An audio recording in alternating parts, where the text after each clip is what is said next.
Muito obrigada a todos. Chamamos o próximo painel. Para a moderação, João Gabriel de Lima.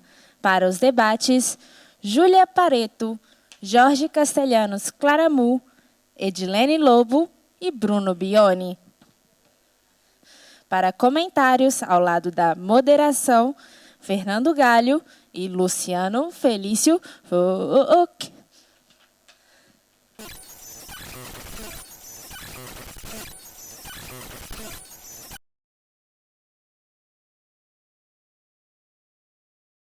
Como hemos visto en Eslovaquia, donde solo 2 días antes de las últimas elecciones, muy igualadas, apareció un audio falso generado por inteligencia artificial de un candidato hablando de comprar votos. Y ese candidato acabó perdiendo las elecciones. Puede ser una amenaza para la democracia. De hecho, ya estamos viendo muchos casos en los procesos electorales que han comenzado este año. Claramente tiene una influencia muy clara y aquí de nuevo va a ser muy importante poner coto y controlar estas imágenes si son falsas o no. Creo que hay un punto ahora muy relacionado con la desinformación, ¿no? Y con esa suplantación de identidad, donde realmente sí que hay un gran reto a nivel técnico. Creo que al final tendremos que ir hacia algo que exija algún tipo de firma digital que luego se pueda, no sé si leer, que digas, ostras, esto tiene aquí algún tipo de firma digital que me dice es una fuente confiable o es una fuente no verificada. El problema ya no es ser capaces de identificarlos, porque cada vez es más difícil detectar para el ojo humano.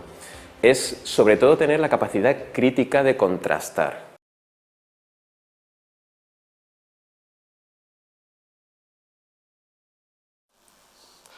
Bom, boa tarde, bem-vindos aqui ao painel Inteligência Artificial e Eleições. Para enquadrar o assunto rapidamente, como foi dito no começo, esse é provavelmente o ano da história que vai ter mais gente votando entre os países que vão ter eleições. A gente tem a Índia, a maior democracia do mundo e a maior democracia da Ásia, né? A gente tem os Estados Unidos, a maior democracia da América. A gente tem o México, que é uma das maiores democracias da América Latina. E a gente tem a União Europeia, que vai ter uma reeleição importantíssima do Parlamento Europeu pelos temas que estão sendo discutidos. É interessante notar que desses países que eu citei, pelo menos 2 tiveram deterioração da democracia, a Índia e o México, mostrando que essa deterioração ela não tem tanto a ver com governos de esquerda ou de direita, né? A gente tem um governo de direita e um governo de esquerda.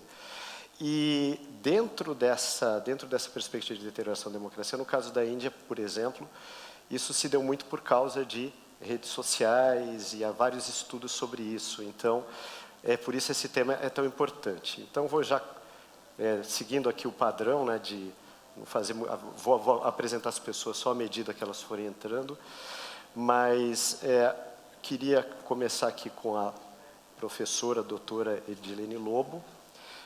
Ela é ministra do Tribunal Superior Eleitoral Brasileiro e ela é ligada a várias instituições acadêmicas como a PUC de Minas Gerais, a Universidade Sorbonne de Paris e a Universidade de Itaúna.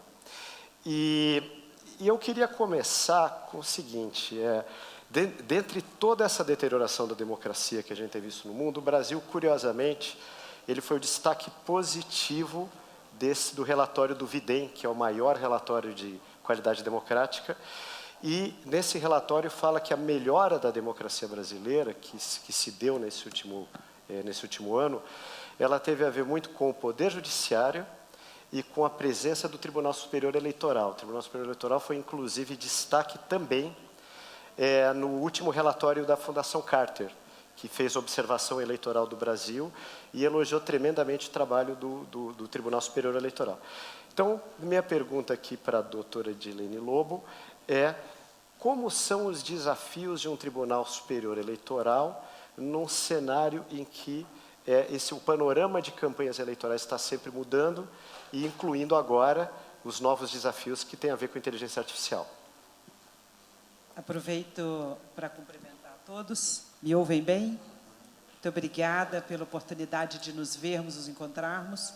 eu não trouxe um exemplar para cada pessoa, mas eu trouxe para o nosso mediador, e eu dedico a todas as pessoas presentes esse livro que escrevi com a minha aluna, Núbia, sobre direitos fundamentais e inteligência artificial. Aqui eu explicito um pouco mais as minhas considerações sobre essa matéria.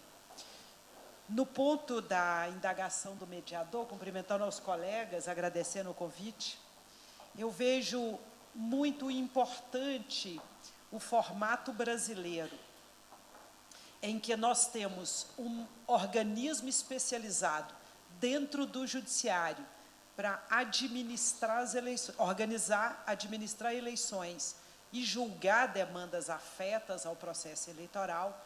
Então, me parece que esse formato, que é pioneiro no mundo, de um organismo, de uma justiça especializada no controle dos atos de um processo eleitoral, de um pleito, esse modelo certamente que facilita imensamente acompanhar, eventualmente fazer a contenção, por exemplo, do mau uso da inteligência artificial aplicada aos processos decisórios. Por outro lado, é um desafio gigante, porque fazer essa intervenção cirúrgica é que coloca na cena, quem acompanha as movimentações no Brasil, coloca na cena críticas, e a meu juízo, com todo respeito, desarrazoadas, contra a atuação do Tribunal Superior Eleitoral, por exemplo, na inibição do abuso comunicacional voltado à manipulação e à captura do poder político. Eu digo que o desafio é fazer essa intervenção cirúrgica. Por outro lado, esse aperfeiçoamento da atuação da Justiça Eleitoral tem propiciado cada vez mais decisões mais cuidadosas, mais equilibradas e com esse cuidado de atingir o que exatamente interessa. Nesse cenário, nós não podemos nos aliar ao debate que sempre é colocado na cena quando o Judiciário Eleitoral intervém, que é a pretensa invasão da liberdade de expressão, como se a atuação judicial nos termos da Constituição, e eu digo precisamente nesses termos, fosse um desbordar. Então, eu vejo que, no Brasil, esse discurso avançou bem, nós temos muitas oportunidades de debater a temática, e já me parece introjetada nos diálogos, pelo menos, com os grandes veículos de comunicação, nos diálogos com a academia, nos diálogos com os vários players envolvidos no processo eleitoral brasileiro, que liberdade de expressão não significa a violação do direito do povo de se informar adequadamente. A manipulação, a difusão da inveracidade não é liberdade de expressão. Então, essa pontuação bem localizada naquela realidade tem estruturado a atuação da Justiça Eleitoral e, muito possivelmente, tem respondido a esse desafio de fazer a intervenção necessária para a contenção da manipulação e do desvio, lançando mão da inteligência artificial para tanto. Imagino que logo vamos falar das regulações, das resoluções. Eu volto, então, para demonstrar como que esse cuidado da Justiça Eleitoral tem sido aperfeiçoado. As resoluções atuais revelam como é que eu diria, essa burilação da atuação judicial no campo específico das disputas eleitorais. Bom, eu queria passar agora a palavra para o professor Jorge Castellanos Clarmut. Ele é professor de Direito Constitucional na Universidade de Valência e é autor de um livro Transparência e Explicabilidade da Inteligência Artificial. A minha pergunta ela tem a ver com a gente estava falando de eleições, né? Com uma sequência que a gente tem visto de mudanças nas eleições de acordo com os meios disponíveis para a campanha eleitoral, né? Então, no passado, a gente teve o rádio, né? O Roosevelt se destacava, depois a gente teve a televisão, Kennedy se destacava, depois a gente teve, já ficando no passado, as redes sociais, né? Como A revista Economist deu numa reportagem de capa recentemente. Redes sociais quase pode-se considerar um passado em que você tinha uma discussão no espaço público, porque a rede social ainda é um espaço público. Depois a gente vê os aplicativos de mensagem, né, que são a onda atual, e a inteligência artificial que vem logo depois. A minha pergunta é, dentro desse mundo eleitoral, o que a inteligência artificial pode trazer de novo e também o quanto ela pode agravar ou não um tema que o professor Jorge Castellanos tem tratado em alguns artigos, que é essa questão das realidades paralelas, que são criadas, essas bolhas que são criadas a partir, nem tanto das redes sociais, mas dos aplicativos de mensagem onde não há diálogo, né? A palavra, professor. Muchísimas gracias. Muito obrigado, em primeiro lugar, pelo convite e pela forma maravilhosa como receberam, como nos receberam, como estão nos tratando. Com relação à pergunta do moderador, tenho que fazer algumas observações. Quando falamos da questão da influência da IA nas eleições, não é pertinente falar sobre a televisão. A televisão continua tendo muita influência em determinadas faixas etárias. Existe um público-alvo que se informa politicamente só pela televisão e, portanto, não devemos desprezar a televisão. É verdade, quando as campanhas se tornam virais, movimenta muita gente da população e acaba convencendo, acaba gerando uma insinuação coletiva sobre a vantagem de apoiar determinada linha política. Isso é como jogam as redes sociais, de forma que as ideias vão sendo introduzidas de uma forma subliminar, não é clara nem óbvia, vai se fazendo isso de pouco a pouco. E dentro de todos os elementos, para que uma pessoa se decante por uma posição ou outra, é difícil discernir qual é o grau de influência realmente, porque existem componentes culturais, familiares, do próprio desempenho vital da pessoa, que influenciam sua ideologia e a forma de encarar a realidade. Então, a minha pergunta é, de que realidade a gente está falando? Quando todas as informações que nós temos acesso, quando isso vai sendo vai retroalimentando ideias preconcebidas, ou seja, as profecias que se cumprem, eu me convenço de uma coisa que eu já estava convencido.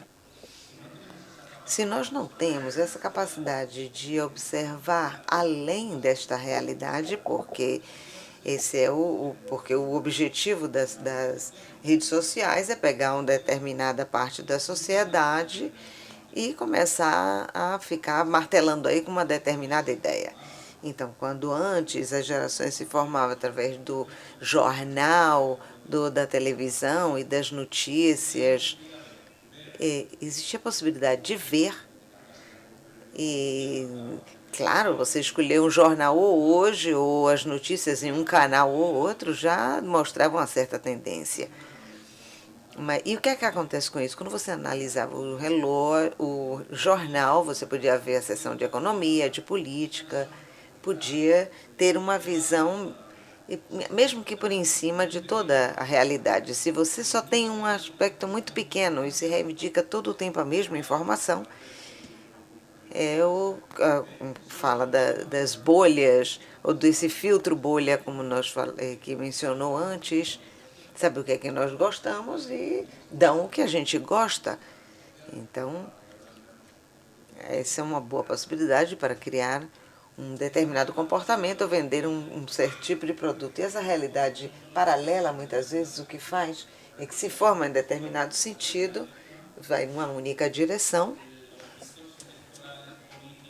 Os efeitos políticos, sociais são nefastos, porque o direito humano, o direito político, reconhecido no artigo 19 e 25, dos direitos civis e políticos, e cada uma das instituições de primeira ordem. Não é a mesma coisa encaminhar a influência em uma determinada esfera, um determinado âmbito. Se alguém quiser passar do ponto A para o ponto B, vai assumir basicamente o que o Google disser e vai ir do ponto A ao ponto B sem mais critério do que simplesmente chegar a um ponto. Pode haver algum condicionante neste deslocamento, pode ter algum comércio que quer que tenha alguma loja que queira que tenha mais tráfego na rua dele, deixe comércio, deixe a loja. E, às vezes, cometemos o erro de pensar que o produto que vem na inteligência artificial vai ser objetivo, e a inteligência artificial não é neutra. O problema tem a ver é que quando pensamos que pode manipular nossa orientação política, porque o direito a participar é o fundamento. Com meus alunos eu faço uma brincadeira perversa porque explico os direitos fundamentais e digo: uma brincadeira utópica. Com que direitos fundamentais você ficaria se só tivesse um, além da vida, obviamente, que é pressuposto? Podemos falar de direito de liberdade de expressão, direito à educação, à circulação. Eu tento mostrar-lhes que o direito à participação política é o que permite reivindicar todos os outros direitos, porque se você recebe o direito de liberdade de expressão e não tem a capacidade política de reivindicar este direito, da mesma forma que você recebeu, vão retirá-lo. Então, esta participação política é que fomenta os outros direitos, porque o cidadão é soberano, é ele quem determina as leis que devem ser cumpridas. Como funciona uma democracia representativa? Um vídeo sobre a Eslováquia de 2023, não sabemos até que ponto houve uma manipulação do áudio, mas houve algum tipo de manipulação. Então, o resultado é perverso porque orientou numa determinada direção uma votação que é determinante para o resto dos direitos, para os outros direitos e para a vida da sociedade, e que gera um contraste muito grande dentro do raciocínio humano. Então, se vivemos em realidades paralelas e não dialogam entre si, então não se fundamenta essa orientação e nos leva a uma determinada orientação. E o resultado é totalmente negativo do ponto de vista da projeção política da inteligência artificial, porque o fundamento último do ser humano deve ser a liberdade. Neste caso, a liberdade para escolher quem você quer que governe. E se existe algum tipo de suspeita de que há fraude ou uma manipulação, se desmorona todo o sistema político, porque nós estamos falando de uma lei.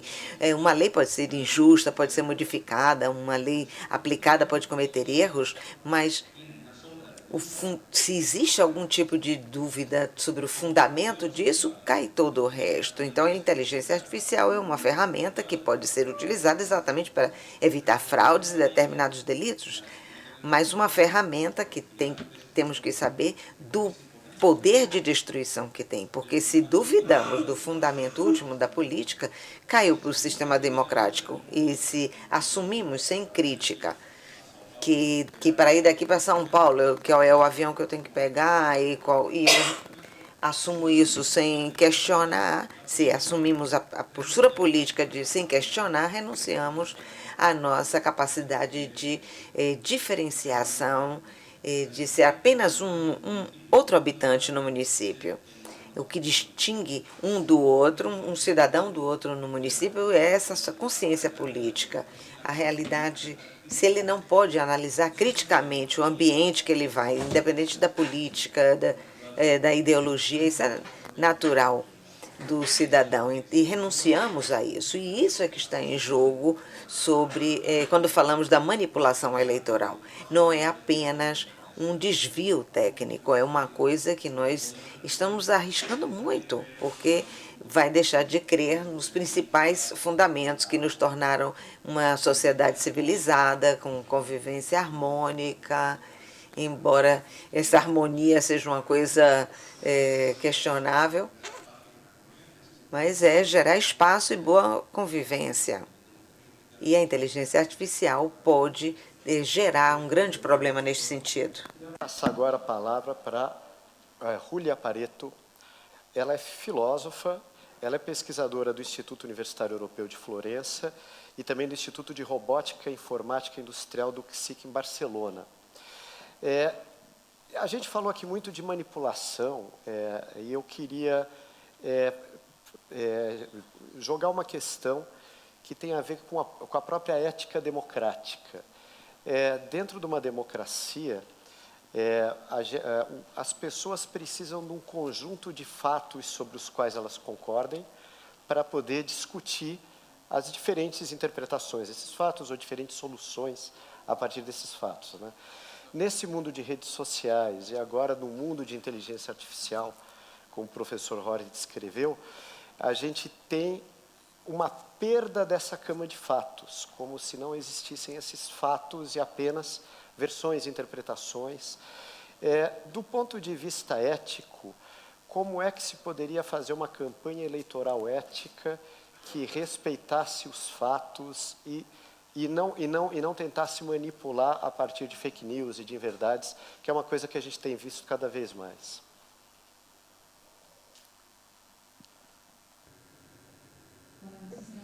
Muito obrigada pela pergunta. Em primeiro lugar, eu quero agradecer também pelo convite. É um prazer estar aqui com vocês.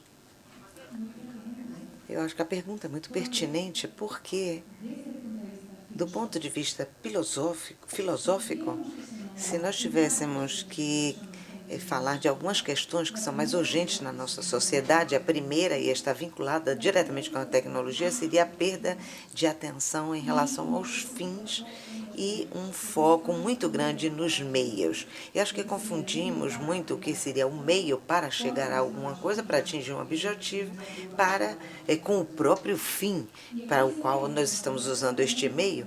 E na política, quando nós utilizamos um sistema de inteligência artificial com perspectivas para estar mais próximo aos interesses da população ou para conhecer quais são os interesses da sociedade, porque esta ferramenta nos permite obter muitas informações sobre os interesses específicos, opiniões dos eleitores. Quando nós utilizamos isso, primeiro para obter informações e nos aproximarmos desta comunidade, destes cidadãos, para ver como é que nós podemos dar respostas às suas demandas, estamos colocando foco no meio e podemos corromper o fim, porque o fim deveria ser uma deliberação autêntica entre cidadãos livres e iguais. Então, se manipulamos os dados para chegar a uma convicção da cidadania e não um espaço de deliberação conjunta, eu acho que isso é um problema. E isso também está muito ligado a uma coisa que eu estudei um pouco mais, que é a filosofia da tecnologia e a parte que se dedica à ética da tecnologia. Quando pensamos na tecnologia, pensamos... quando perguntam, por exemplo, o que é tecnologia, o que é IA, obviamente a primeira coisa que nós pensamos é que é um instrumento. Então, ligado à teoria moral que está por trás de nossa ética humanista, estamos acostumados a pensar que como é um instrumento, é neutro, porque existe essa ligação, né, na modernidade entre a teoria da neutralidade taxonológica da tecnologia. O instrumento não é bom nem ruim, depende do uso que você dá a esse instrumento. E por quê? Porque partimos do conceito que o sujeito e o objeto são diferentes. O sujeito é o único que é racional e livre e, portanto, tem intenção, e o objeto é mudo e passivo. A filosofia tem trabalhado muito nesse sentido. A escola holandesa, especialmente, está desenvolvendo uma teoria de como a teoria media a relação entre humano e objeto. Não é que não seja um instrumento, claro que é um objeto, mas não é um instrumento neutro, porque determina o acesso que nós temos ao mundo e forma de interpretação da realidade que temos e condiciona as ações que nós realizamos neste meio, como nós nos relacionamos, e nos coloca como agências morais específicas, concretas. Depois eu posso dar mais detalhes sobre isso. E o que é que acontece?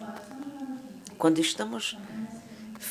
dizemos que campanhas políticas, éticas, em relação a esta vontade de criar espaços epistêmicos para os cidadãos que estão preocupados, estamos pensando como está sendo usada a tecnologia, pensamos na IA como instrumento e pensamos, vamos definir quais são os usos bons e os usos ruins dessa tecnologia, da IA, mas esquecemos uma vez mais, então observem o meio, esquecemos que existem consequências da tecnologia que vão além do uso que a gente der a esta tecnologia e que tem a ver com a configuração de determinadas estruturas de poder, de relações interpessoais, capacidades, ou seja, uma estrutura de funcionamento específica. Neste caso, teria a ver com a estrutura epistêmica, o que eu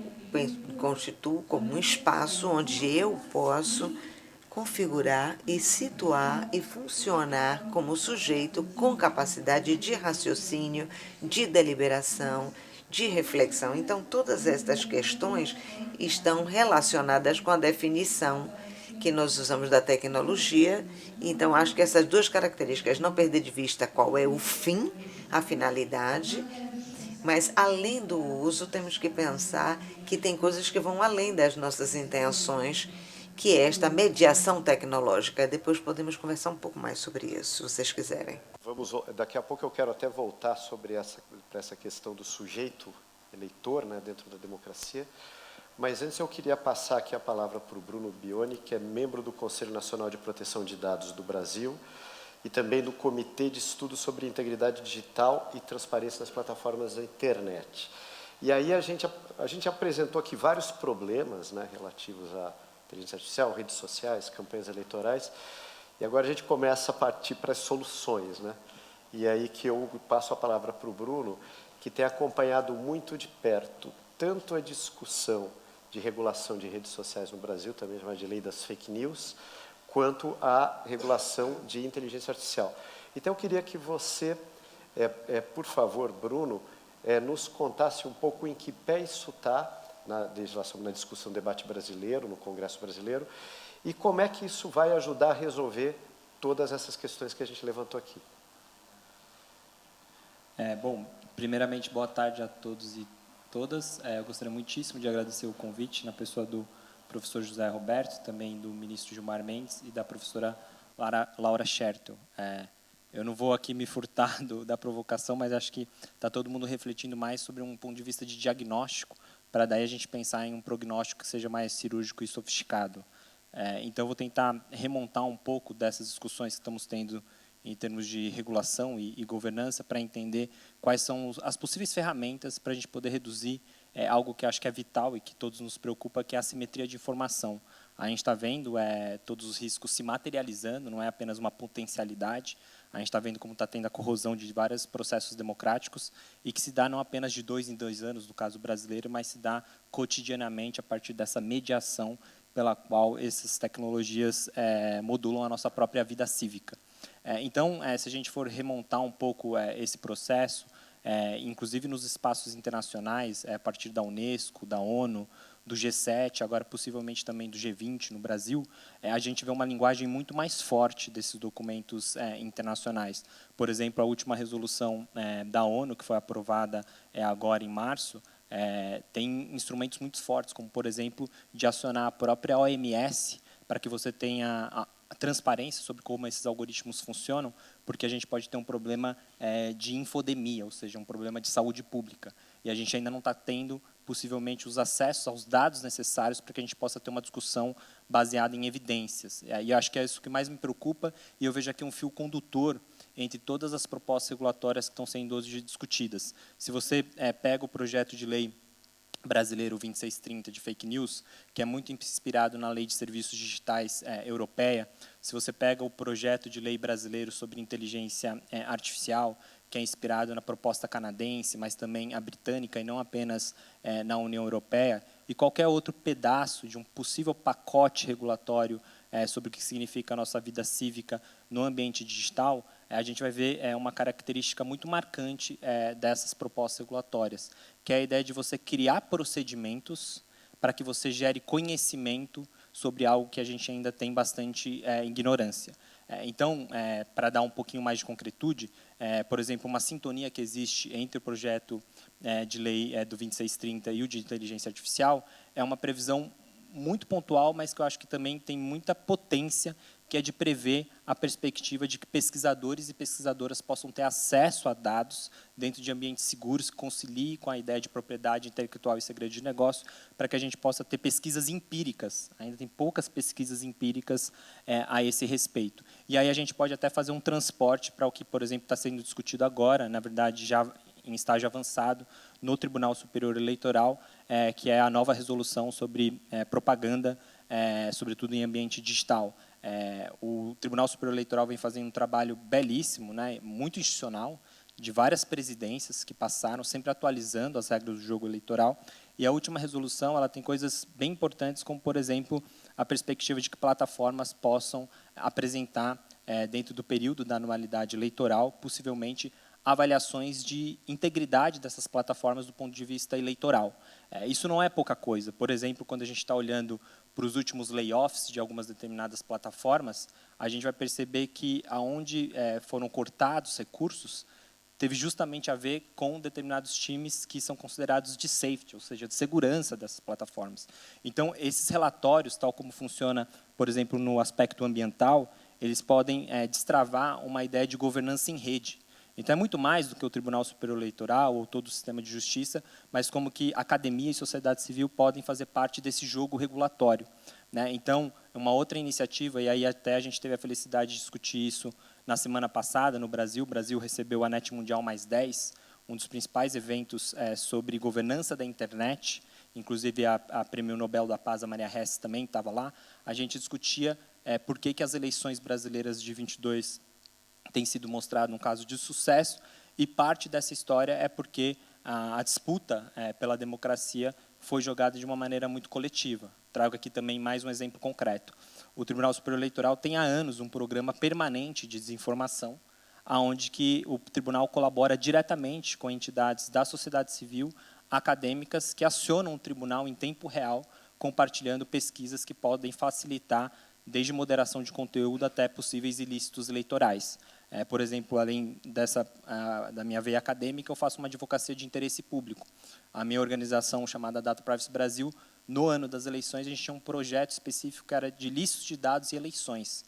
O nosso grande objetivo é que a gente pudesse entender, com jornalismo investigativo, mas também acionando o sistema de justiça eleitoral, se havia casos no Brasil onde que havia violação básica de direitos de proteção de dados pessoais, para tentar convencer o eleitor de uma maneira em que poderia configurar abuso de poder.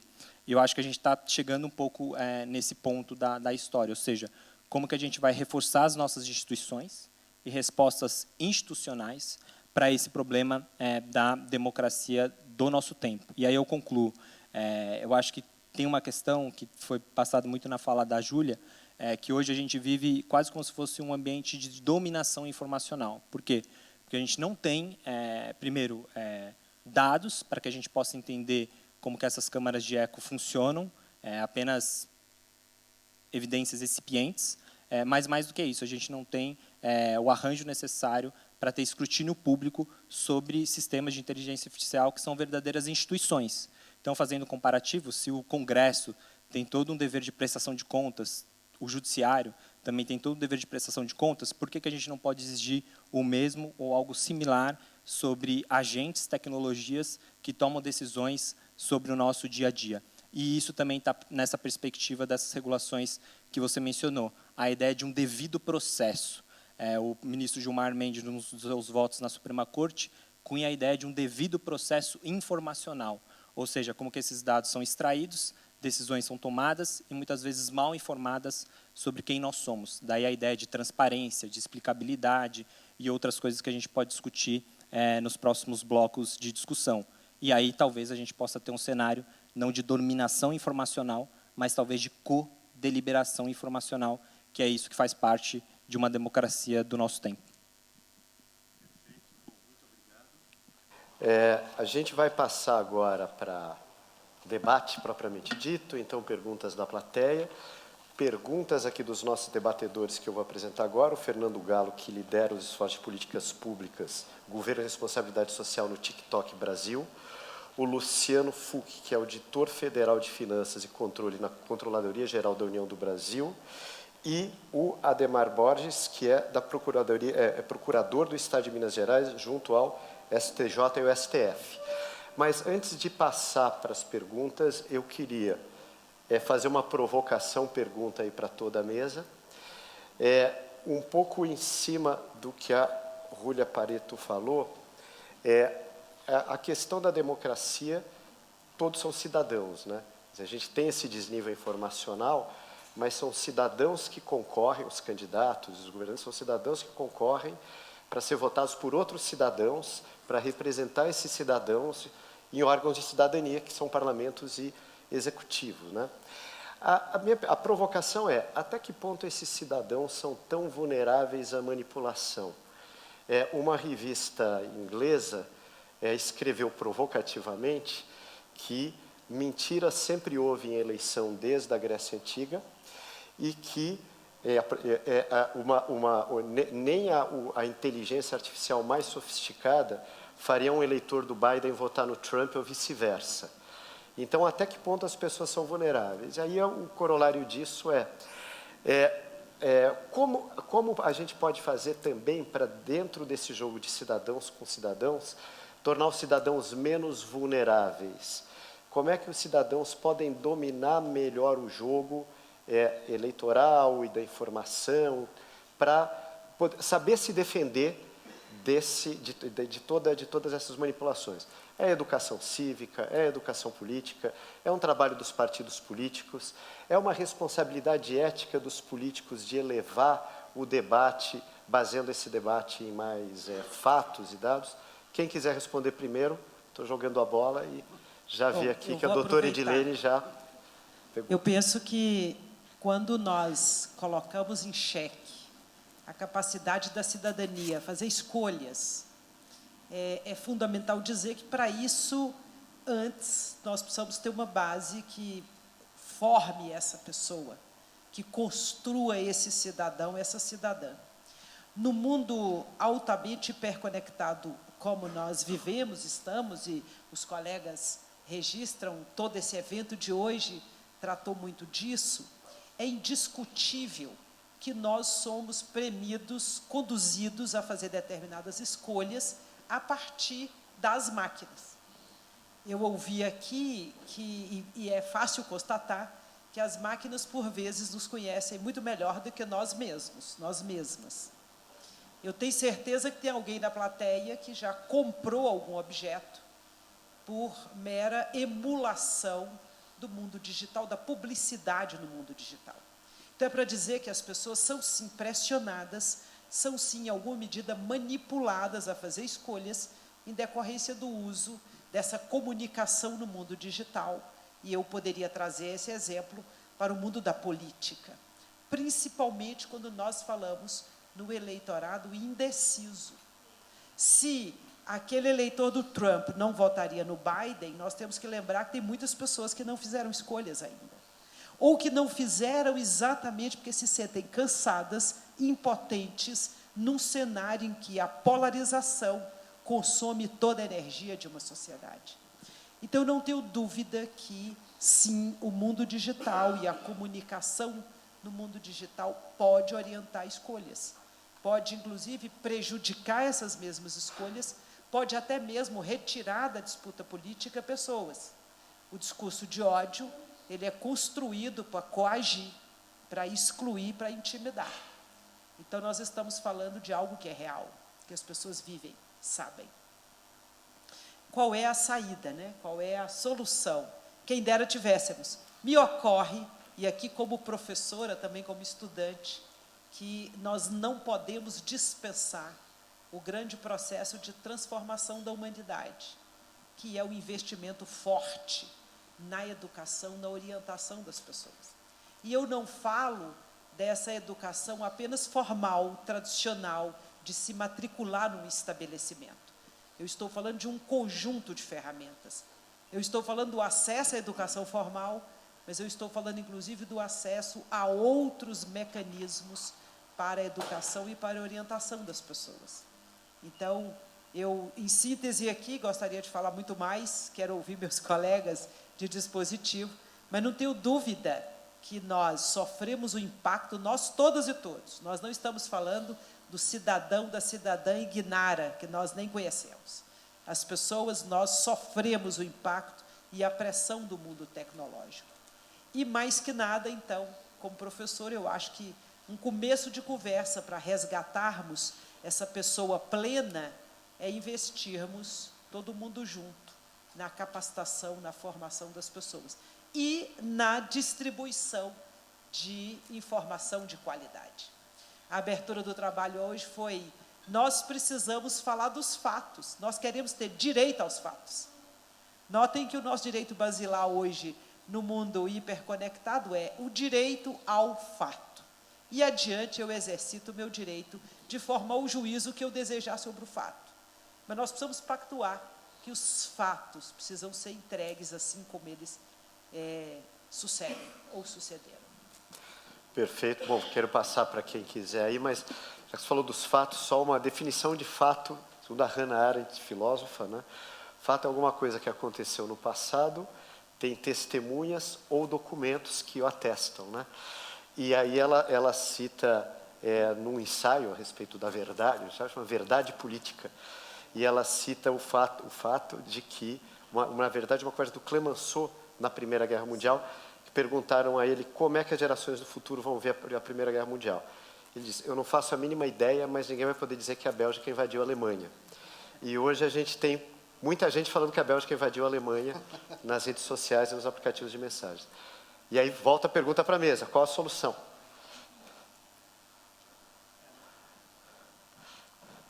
Eu não tenho solução, mais uma vez, mas eu acho que tem um ponto da sua provocação que acho que é muito interessante de entender os respectivos contextos socioeconômicos, de onde que se dão esses processos eleitorais e da própria reenergização das nossas democracias. Por exemplo, uma das coisas que me chamou a atenção na descrição do nosso painel foi relembrando do efeito que teve Big Data na eleição primeira do Barack Obama, né? Onde que tem ali um uso documentado de Big Data e microdirecionamento para um maior engajamento, até mesmo para a ida dessas pessoas às urnas, né? Por exemplo, o impacto da tecnologia no ambiente eleitoral brasileiro não foi em termos de microdirecionamento, pelo menos que a gente tem em termos de pesquisas empíricas, foi muito mais do peso dos serviços de mensagerias privadas, aonde que você teve ali cadeias de desinformação muito fortes, e, sobretudo, um engajamento de determinados grupos que tinham ali até mesmo uma convicção que você pudesse apresentar qualquer outra visão de mundo e não mudaria aquilo justamente na linha da sua provocação. Então, mostra que, por exemplo, o que a gente viveu no Brasil é muito diferente, talvez, por exemplo, do que indica no Brexit ou mesmo nas eleições americanas. E isso remonta à ideia de que regulação não é o suficiente, porque a gente precisa de política pública e, sobretudo, do que eu tenho visto nos debates que eu tenho acompanhado no G20, eu sou um dos co-chairs do T20, o grupo de engajamento dos think tanks da Força Tarefa de Transformação Digital Inclusiva, mostra como que a gente precisa ter uma discussão a partir, não necessariamente do Sul Global, mas a partir do Sul Global. E aí, por exemplo, conectando com o debate de eleições, uma das questões primordiais que a gente teve no Brasil foi justamente essa cadeia de desinformação conectada com a não materialização de um direito previsto desde 2014 no Marco Civil da Internet, que é o princípio da neutralidade da rede, né? Ou seja, você não poderia ter, pelo menos essa é uma das interpretações possíveis desse princípio, pacotes preferenciais econômicos onde que determinadas plataformas teriam o chamado zero rating, né? Então, determinadas aplicações não consomem o seu banco de dados, a sua franquia de dados, e você fica ali dentro daquela plataforma fechada e possivelmente dentro de cadeias de desinformação. Então, você não consegue, muitas vezes, ir para um outro site e fazer a checagem, né? Então, isso complicou a dieta informacional de brasileiros dentro do período eleitoral. Então, isso mostra como, apesar de uma regulação bem vista em 2014, a não materialização e, sobretudo, isso associado com a precarização da conectividade de brasileiros e brasileiras, que muitas vezes se conectam apenas através do celular, muitas vezes não conseguem, enfim, ter uma dieta informacional mais saudável, acho que é uma questão para a gente poder se ter à mente. Então, talvez parte da solução seja entender essas especificidades socioeconômicas de determinados contextos para daí tirar um prognóstico talvez mais preciso. Foi muito interessante, Bruno, a tua exposição aí do caso brasileiro, que é um caso bem concreto.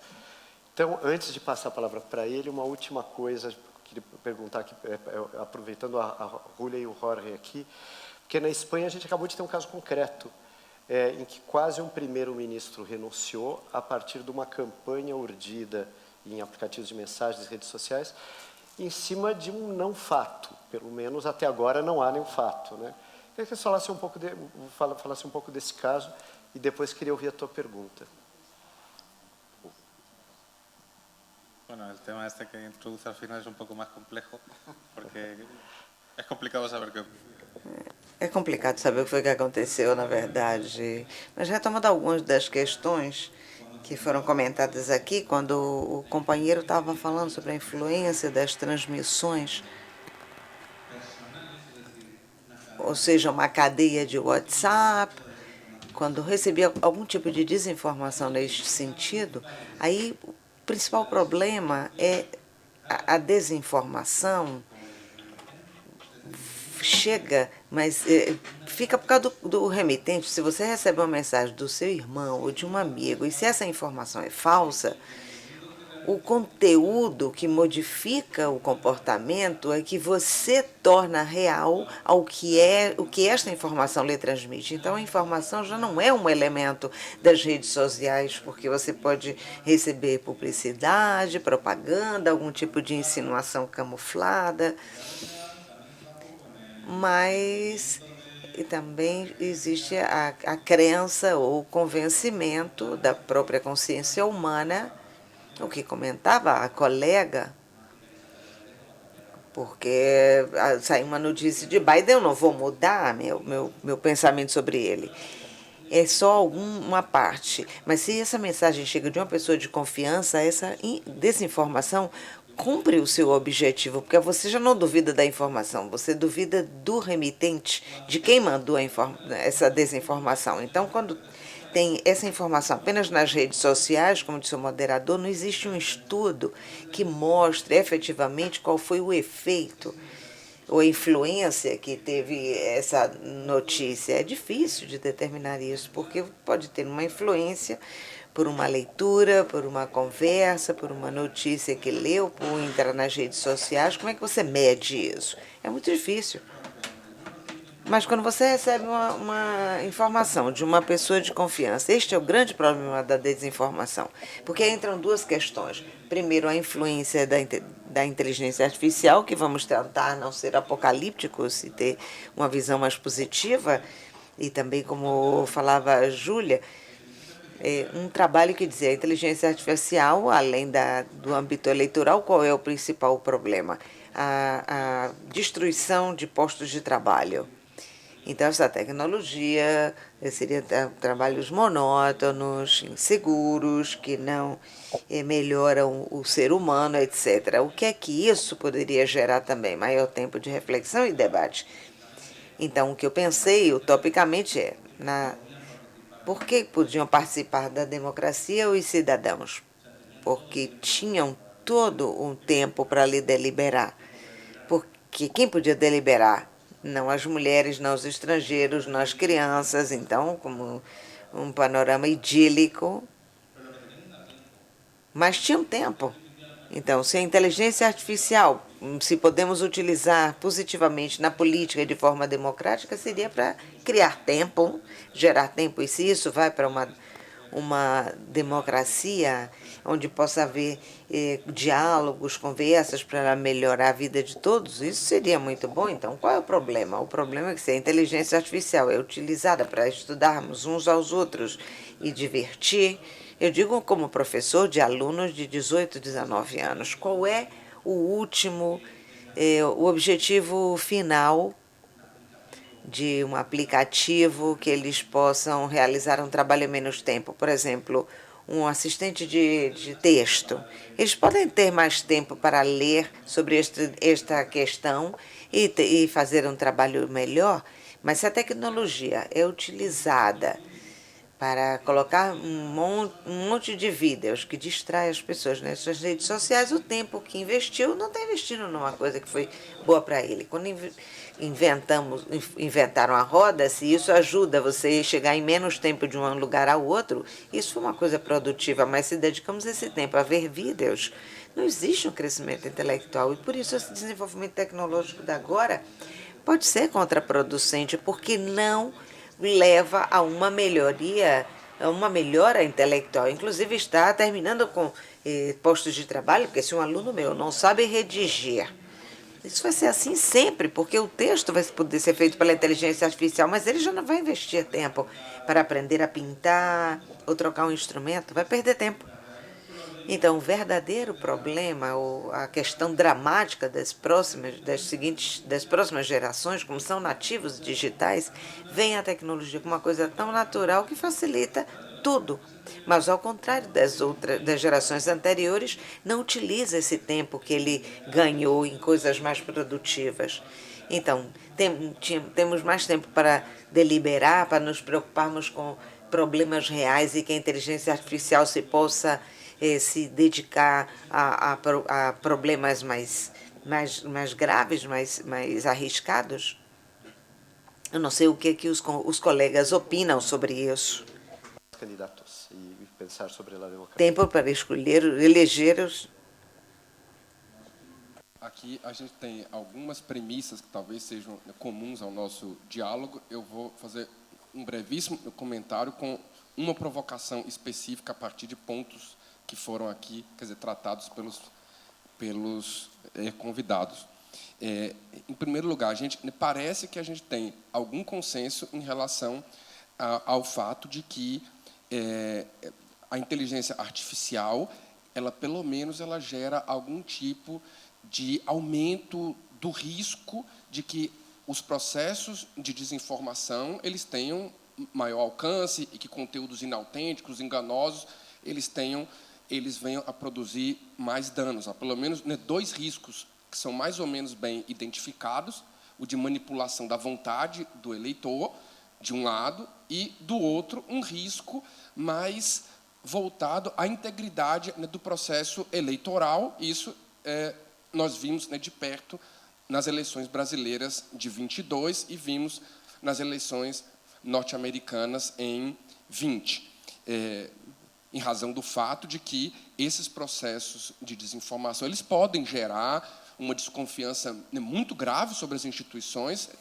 Essa desconfiança, eventualmente, incide sobre as autoridades encarregadas de realizar as eleições. Não por acaso a desinformação foi tão grande em relação, ou, quer dizer, como vítima, no Brasil, o próprio TSE, o próprio Tribunal Superior Eleitoral e o Supremo. Isso também gera riscos de radicalização e até de engajamento em projetos abertamente autoritários. Isso nós vimos há uma documentação farta de como esse processo pode se dar no último ciclo eleitoral brasileiro. E aí eu agora os convido para pensar sobre eventuais soluções. Lendo, por exemplo, a tese de titularidade do ministro Alexandre de Moraes, há pouco defendida na USP, ele demanda em um texto primoroso sobre o assunto que a gente deve investir em mais mecanismos de transparência sobre como a inteligência artificial funciona, especialmente como ela funciona nas redes sociais. E aí nós temos um debate sobre os eventuais limites dessa explicabilidade. A Dora escreveu sobre isso, em alguns trabalhos sobre as limitações técnicas, a Ana Frazão, a Laura Schertel, há muitas autoras no Brasil que, de alguma forma, expõem as limitações que seriam um pouco inerentes à explicabilidade. Há um certo paradoxo, ou um trade-off entre o grau de precisão da inteligência artificial e o grau de transparência. E aqui, então, a gente entra um pouco mais especificamente nesse terreno, no campo eleitoral. A última resolução do TSE sobre o assunto, ela exige uma transparência na rotulação e ela faz algumas proibições específicas, né, de deepfake, por exemplo, e em relação às redes sociais, a responsabilização ela, né, tem a ver com a divulgação, né, de material que eventualmente desrespeite a regra de rotulação, ou seja, se houve emprego de inteligência artificial, é preciso marcar o material. Se a rede não observar essa necessidade, né, de marcação, haveria algum grau, né, de responsabilidade. Mas aqui ainda, né, parece que não há um marco regulatório, né, que lide com os riscos sistêmicos. Ao menos é o que, né, parece existir. E aí eu pergunto aos palestrantes sobre esse tema. E um último ponto. Há um problema na recolha de dados. O Bruno abordou esse tema porque a gente sabe que os dados que dizem respeito à orientação política são dados, né, pessoais sensíveis, em relação aos quais a lei, né, brasileira já exigiria um consentimento expresso. Há uma sentença espanhola que é muito conhecida nesse campo, a sentença 76, né, de 2019, né, que declarou a inconstitucionalidade, né, da lei, né, no que dizia respeito ao tratamento, né, de dados, né, pessoais, né, políticos, né, pelos partidos políticos, em razão da ausência de garantias de que esse tratamento, né, se daria em condições, né, de respeitar o direito, né, fundamental à autodeterminação informativa.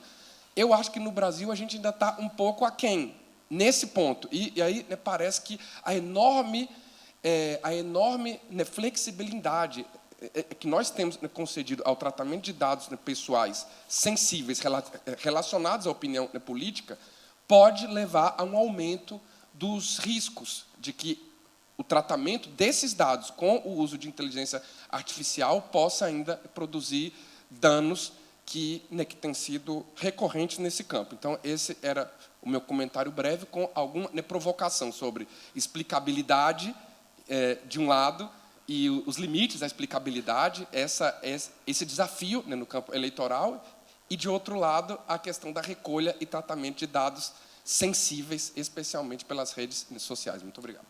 Ótimo passe, ótima provocação. Vamos ver quem vai chutar em gol aí. Jorge. Respecto a lo último, perdón, sí.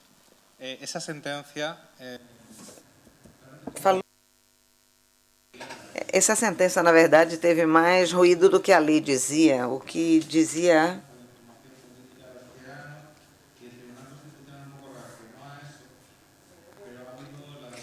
Houve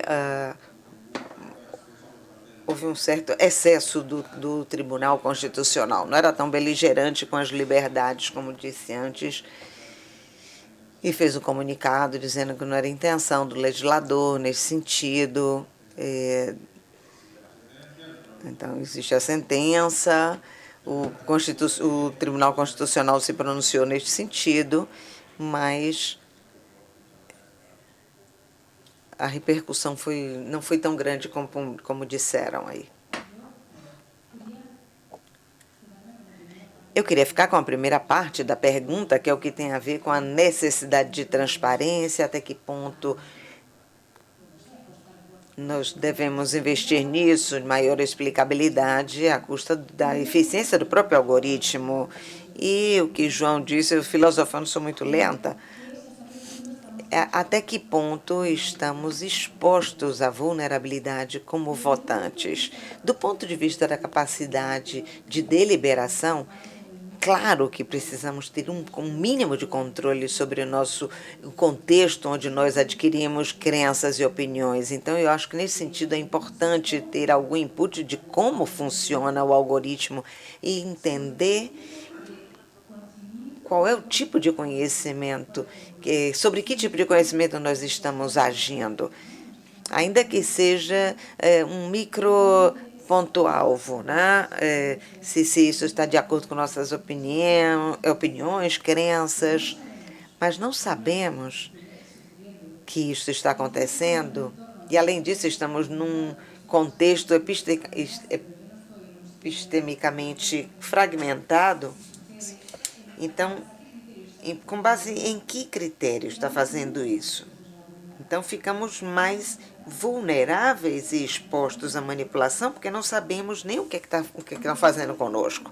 Então, acho que é importante, por um lado, saber como funciona, para saber que estamos com categorias de correlação e não de causalidade, que qualquer informação que é extraída deste algoritmo não está baseado nas nossas noções ou categorias clássicas a partir das quais nós formamos nossas ações de causa e efeito. São cálculos, apenas cálculos de probabilidade, cálculos estatísticos, com base em umas correlações entre elementos que talvez não tenham nada a ver com uma coisa com a outra, inclusive também perfil de usuário, perfil de votante. Isto nos coloca numa situação vulnerável em termos epistêmicos e talvez mais forte do que tínhamos antes. E aqui tem mais risco e também, tendo ciência que isso pode acontecer, isso faz com que não confiemos não só nas instituições, no sistema eleitoral, senão vamos começar a duvidar da nossa própria capacidade de ter uma opinião, etc. Então, isso tem a ver, obviamente, com a instituição e com o seu próprio posicionamento dentro dessa sociedade como votante. Então, acho que essa é uma questão importante. A transparência, sabendo que, evidentemente, não podemos dar tudo, porque existem a caixa preta, etc., toda a índole. Bruno, por favor.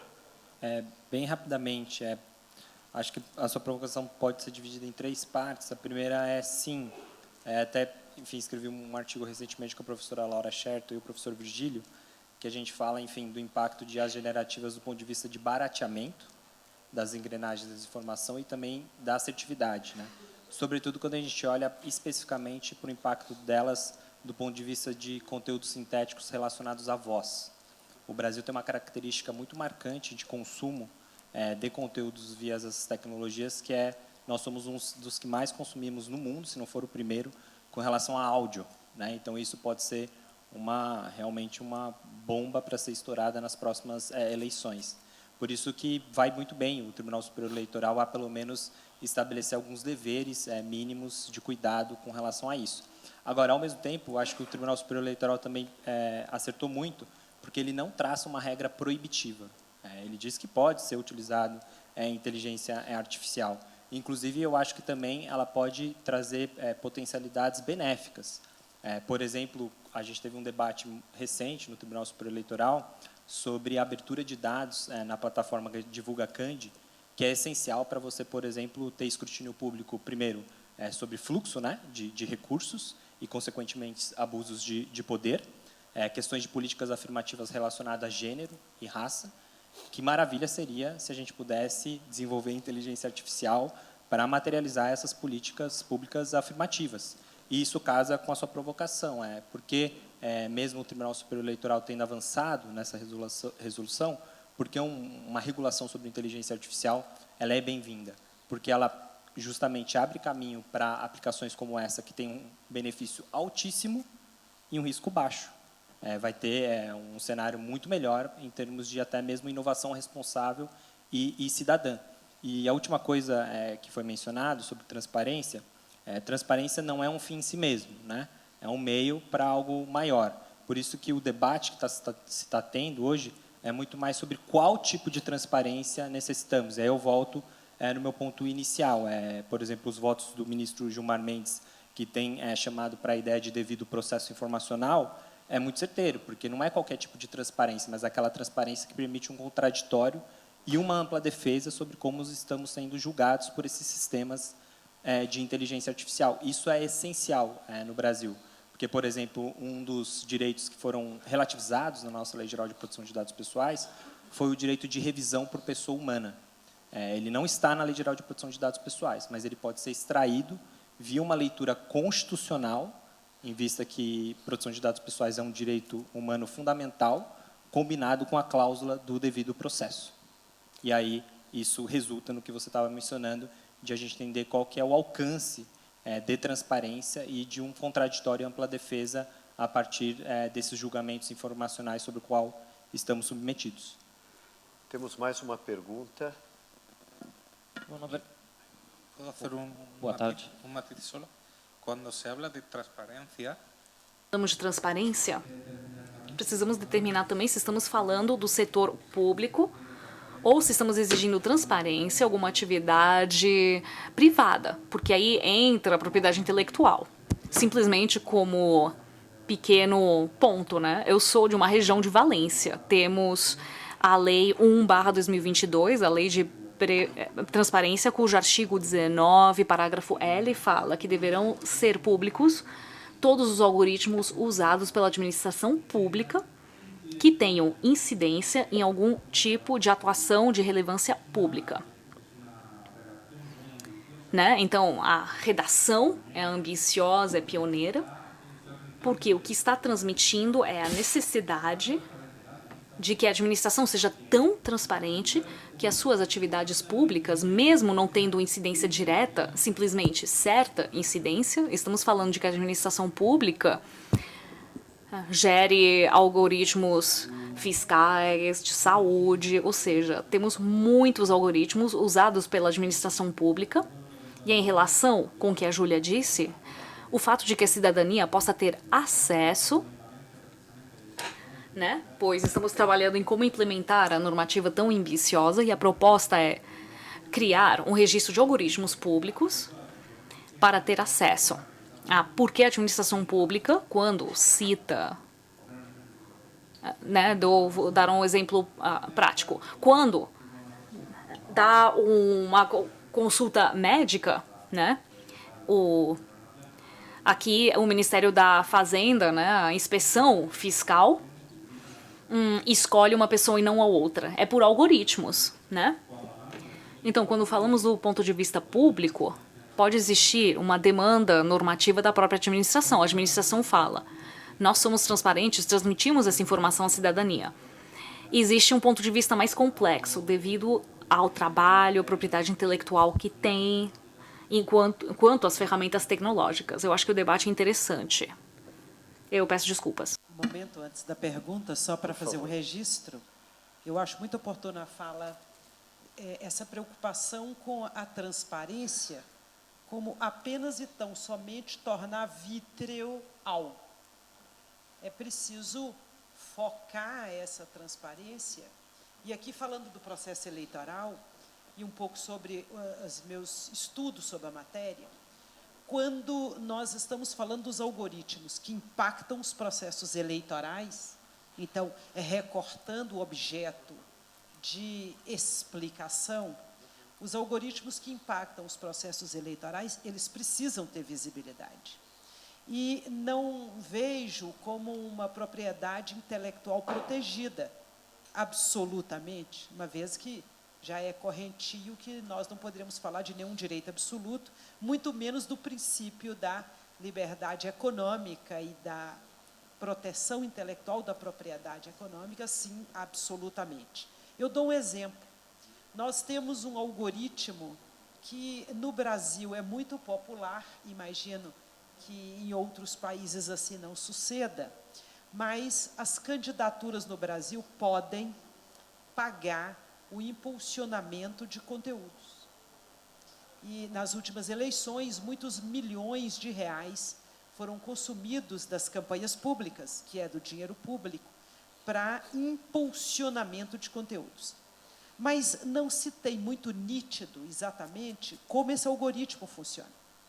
Não se tem muito explícito como é que os dados são tratados a partir da resposta das eleitoras e eleitores a esse mesmo impulsionamento. Enfim, as candidaturas, os partidos compram espaço impulsionado por esses algoritmos, mas até hoje não se sabe bem como é que essa máquina, nesse ponto específico, funciona.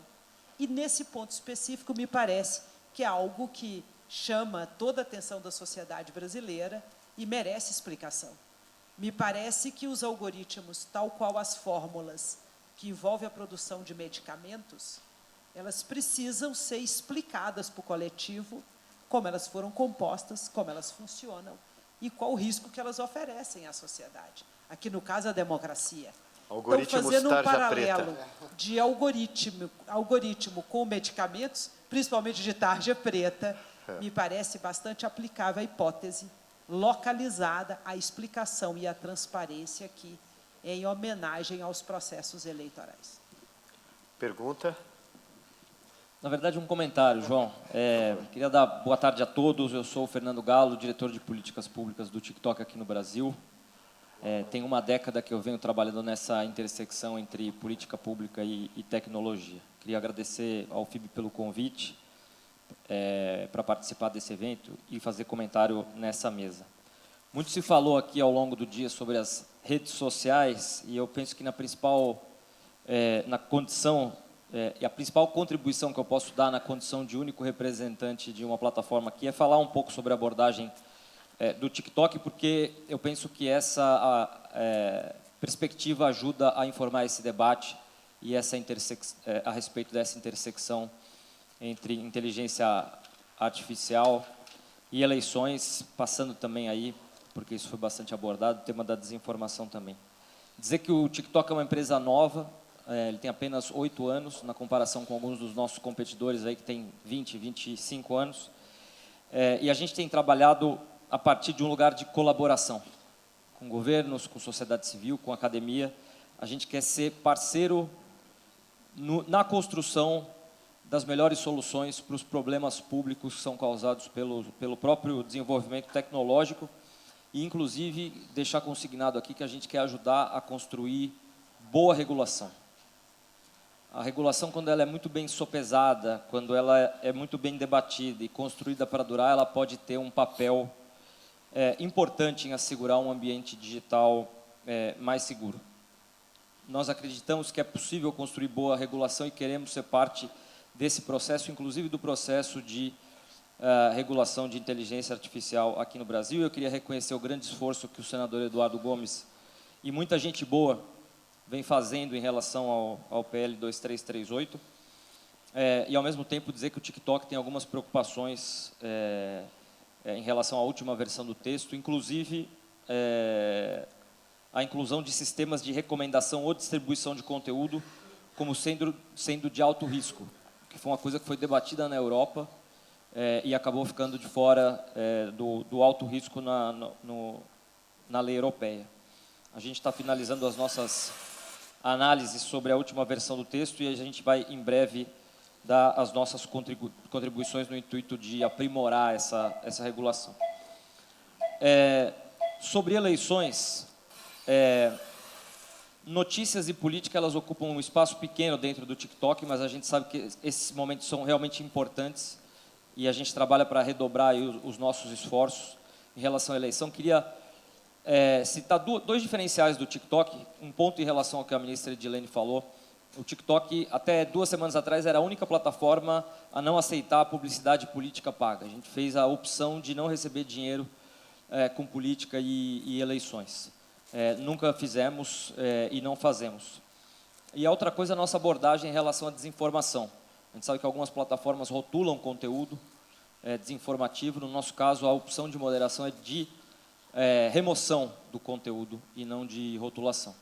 Inclusive, depois da eleição, aliás, em fevereiro, depois do mês de janeiro, né, os horríveis ataques do 8 de janeiro, a gente foi ao TSE entregar, acho que fomos a única plataforma a entregar na mão do TSE, falar em transparência, na mão do ministro Alexandre, um relatório sobre o que a gente tinha feito durante a eleição.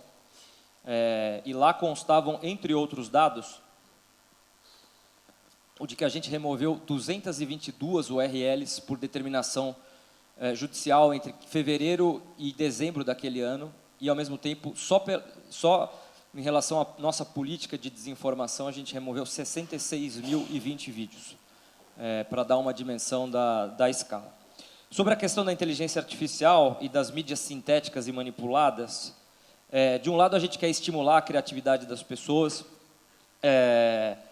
e, ao mesmo tempo, a gente sabe que ela pode tornar mais difícil distinguir entre fato e ficção, trazendo riscos para a sociedade e trazendo riscos, eventualmente, para indivíduos. Então, a gente tem uma política dedicada à mídia sintética desde 2020. Ela foi aprimorada em abril de 2023. A gente quer dar mais contexto para o que as pessoas estão visualizando dentro do TikTok. Fomos a primeira plataforma a lançar uma ferramenta que permite que as pessoas sinalizem que estão vendo um conteúdo gerado por inteligência artificial. A gente proíbe mídia sintética que mostra cenas realistas que não são informadas ou rotuladas como tal. bem como material editado, recortado ou combinado de uma forma que possa enganar uma pessoa sobre eventos do mundo real. A gente também não permite mídia sintética de figuras públicas se o conteúdo for usado para endossos ou violar qualquer uma das nossas políticas. Eu sei que meu tempo está curto aqui, eu só vou dizer que no ano passado, fevereiro agora de 2024, a gente se reuniu a 19 empresas para assinar um compromisso de combater conteúdo eleitoral enganoso gerado por inteligência artificial. Esses compromissos se baseiam num trabalho contínuo para avançar a transparência da IA, e a gente segue fazendo também o que a gente faz todos os dias e a todo momento no TikTok, que é buscar proativamente conteúdo violativo e tirar ele da nossa plataforma. Era esse meu comentário. Obrigado. Bom, obrigado. Ele vai fazer uma pequena intervenção, só uma palavra final antes disso.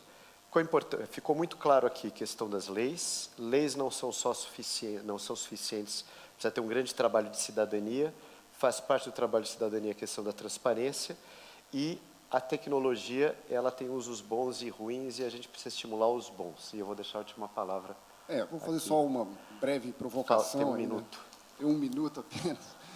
Como o Bruno bem pontuou, a inteligência artificial pode trazer muitos benefícios, inclusive já são usadas não só para jingles, até para fazer programas de governo, as eleições.